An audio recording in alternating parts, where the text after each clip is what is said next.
Focus, तो आज की वीडियो में हम मेकिंग ऑफ रीजनल कल्चर्स के बारे में पढ़ने वाले हैं। तो चलिए शुरू करते हैं। तो सबसे पहले हम बात करते हैं जगन्नाथ कल्ट की। सेवरल रीजन्स में यानी अलग अलग स्टेट्स में, अलग अलग रीजन्स में डिफरेंट कल्चर जो है वो डेवलप होने शुरू हो गए। जो लोकल पीपल थे वो लकड़ी की एक इमेज बनाते थे जो नॉर्मली लोकल उनके लिए जो है लोकल गॉड थी, जिसको हम विष्णु के रूप में आइडेंटिफाई करते हैं। टेम्पल्स जो थे वो मेन सेंटर हो गए थे पिलग्रिमेज के, यानी भक्ति सेंटर्स बन गए थे। तो 19वीं सेंचुरी में राजस्थान को राजस्थान नहीं बोलते थे, राजपूताना बोलते थे बाय ब्रिटिश। बहुत सारे ग्रुप्स थे जिसमें से राजपूत जो हैं वो खुद को राजपूत बोलते थे, नॉर्दर्न इंडिया और सेंट्रल इंडिया के, जिसमें से एक रूलर पृथ्वीराज चौहान था। और वुमेंस को एक हीरोइक इमेज दे दी गई थी क्योंकि वो सती कमिट करती थी। तो बेसिकली इस हीरोइक ट्रेडिशंस की वजह से वेरियस रीजन्स में जो है डांस एवोल्यूशन जो है वो इवॉल्व हो गया था। और इसमें से एक डांस फॉर्म था कथक। कथक जो है वो नॉर्दर्न इंडिया में इवॉल्व हुआ और इसको initially as a caste of story tellers बोलते हैं नॉर्थ इंडिया टेम्पल्स में। इसमें से एक जो डांस फॉर्म है वो है रास लीला, जो लेजेंड राधा कृष्णा के लिए परफॉर्म किया जाता था। फोक डांस जो है वो बेसिकली गेस्चर टाइप का होता था कथक में, जिसे हम बेसिकली बोलते ही स्टोरी टेलर हैं। म्यूज़िक जो है वो भी डेवलप होना शुरू हो गया था, नए फॉर्म्स आ गए थे जैसे कव्वाली और ख्याल, और नए म्यूज़िक इंस्ट्रूमेंट्स इस टाइम पे आए थे जैसे सितार। अब बारी है मिनिएचर पेंटिंग की। बेसिकली अगर हम मिनिएचर पेंटिंग की बात करें कि किसने शुरू की थी, तो वो 7वीं सेंचुरी में शुरू हुई थी पालाज ऑफ बंगाल के थ्रू, लेकिन उसने अपनी जो जेनिथ है वो मुगल एम्पायर में रीच की थी। जो मिनिएचर पेंटिंग है वो बहुत स्मॉल होती है और brightly coloured highly detail paintings होती है उसमें, जो मैन्युस्क्रिप्ट्स और आर्ट बुक्स को डिपिक्ट करती है। और फिर उसके बाद अगर हम कुछ मुग़ल पेंटिंग्स की बात करें जिसने मतलब जो ज़्यादातर फेमस हुई थी वो अकबर के टाइम पे फेमस हुई थी, जो पर्शियन, इस्लामिक और हिंदू माइथोलॉजीज़ की पेंटिंग्स को कंटेन करती थी। जो सबसे मोस्ट सेलिब्रेटेड वर्क्स इस टाइम पे अकम्प्लिश हुए थे वो थे तूतीनामा और Hamzanama at the time of Akbar. Main characteristic अगर हम नोट करें मिनिएचर पेंटिंग की तो वो है कि हम इसमें नेचर को बहुत अच्छे से ऑब्ज़र्व कर सकते हैं। अगर हम फेमस पेंटर्स की बात करें मुग़ल एम्पायर या फिर मुग़ल रेन के अंदर, तो वो है फ़ारूक बेग और गोवर्धन, उस्ताद मंसूर और अबुल अल हसन। उसके बाद जब मुग़ल एम्पायर डिक्लाइन होना शुरू हुआ तो राजस्थानी पेंटिंग ऑफ स्टाइल जो है वो इंट्रोड्यूस हुआ और उस स्टाइल को बोलते हैं बसोली। मेनली इस स्टाइल जो होता है पेंटिंग का, इसे पहाड़ी पेंटिंग बोलते हैं क्योंकि ये जो हिमालय हिल किंगडम्स है नॉर्थ इंडिया का, वहाँ से ओरिजिनेट हुई है और राजपूत पेंटिंग से थोड़ा बहुत मिलती जुलती है स्टाइल और कलर्स में। ये जो पेंटिंग है ये इस्टेब्लिश और डेवलप हुई 17th और 19th सेंचुरी में और मोस्टली मिनिएचर पेंटिंग के फॉर्म्स में ही होती है। बेसिकली हमें बसोली पढ़ना है, लेकिन एक और स्टाइल है जो है कुल्लू स्टाइल, जो चौर पंचासिका स्टाइल से इन्फ्लुएंस हुआ है। मेनली जो बसोली पेंटिंग है वो कथुआ डिस्ट्रिक्ट जो है जम्मू कश्मीर, जो हमारी यूनियन टेरिटरी है, वहाँ पे यूज़ होती है। और ये एक वंडरफुल देवी सीरीज़ जिसे बोलते हैं वो क्रिएट हुई है इसकी वजह से। और इसको मैग्निफिशिएंट डिपिक्शन जो है रस्मन जारी का ये भी माना जाता है।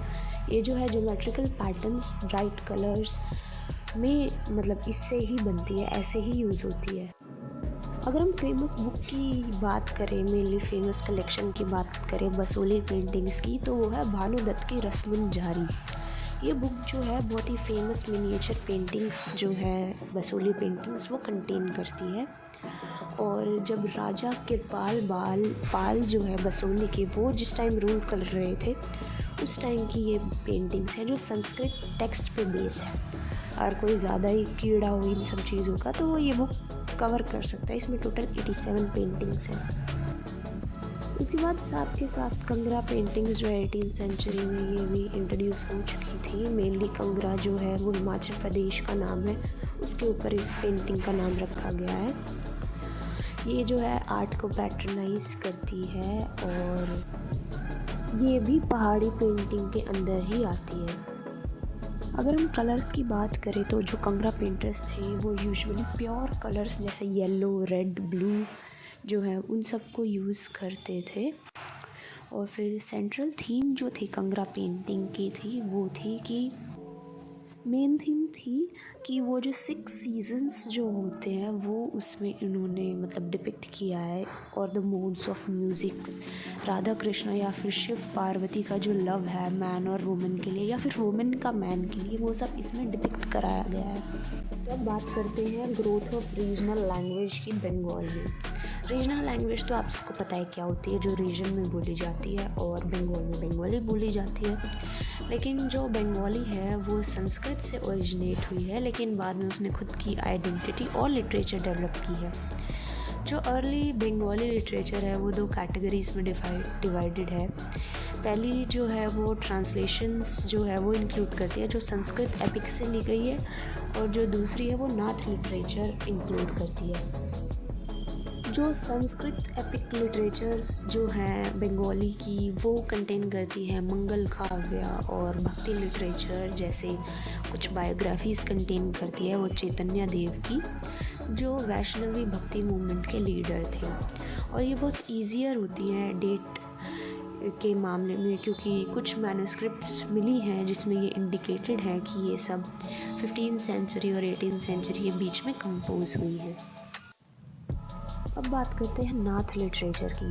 जो नाथ लिटरेचर है वो सॉन्ग्स कंटेन करती थी मायनमती, गोपी चंद्र और कुछ स्टोरीज़, जैसे हम बात करें कि धर्म ठाकुर की वर्शिप करना, फेयरी टेल्स, फोक टेल्स और बैलेड्स।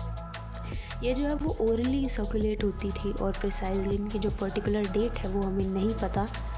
मोस्टली ये ईस्टर्न बंगाल में पॉपुलर थी, जहाँ पे जो ब्राह्मणिकल इन्फ्लुएंस है वो वीक था। And now the last one is temples in Bengal. तो 16th सेंचुरी के आसपास लोगों ने माइग्रेट करना शुरू कर दिया लेस फर्टाइल सॉइल से जो ज़्यादा फर्टाइल सॉइल है वहाँ, और उन्होंने क्रॉप प्रोडक्शन शुरू कर दिया, और राइस कल्टीवेशन जो है वो सबसे पहले वहाँ शुरू हुआ, और वहाँ की जो ट्राइबल्स है वो भी इस कम्युनिटी के साथ मर्ज हुए और शिफ्टिंग कल्टीवेशन भी शुरू हुई। जो माइग्रेटर्स थे उन्होंने उस टाइम पे जो मुग़ल कंट्रोल कर रहे थे बंगाल को, उनकी हेल्प की मॉस्क सेटल करने में, जो उस टाइम पे जो जिसे हम अब ढाका जो है वो बोलते हैं हार्ट ऑफ बंगाल को, वहाँ उन्होंने बनाना शुरू कर दिया, और बदले में उन्हें फंक्शनरीज़ में लैंड रिसीव्स होते थे। पीर्स की बात करें तो वो लोगों को रिस्पेक्टफुली और अफेक्शनेटली मतलब कुछ इन्फॉर्मेशंस या फिर हम एजुकेशन जो होती है वो प्रोवाइड कर रहे थे कल्चर से रिलेटेड। और अगर हम इस टाइम पे देखें तो बहुत सारी फेमस श्राइन्स है पीर्स की बंगाल में।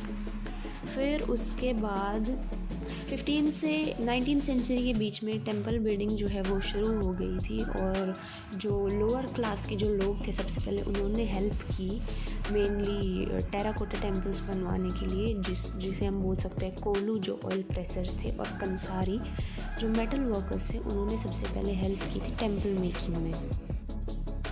उसके बाद जब लोग पहले भगवान की पूजा अपने घर में करते थे, फिर धीरे धीरे डेवलप होकर जो टेम्पल्स बने थे वहाँ उन्होंने पूजा करनी शुरू की, और जो आर्किटेक्ट यानी जो लोअर क्लास के जो लोग जिन्होंने टेम्पल बनाया था, उन्होंने जैसे घर में थैच्ड हट्स होती है उसका स्टाइल ही उन्होंने रूफ़ पे रखा, जिसे डबल रूफ या फिर 4 रूफ कहते हैं, और इसकी वजह से जो ये इवोल्यूशन हुआ आर्किटेक्ट में, ये बंगाली स्टाइल बना।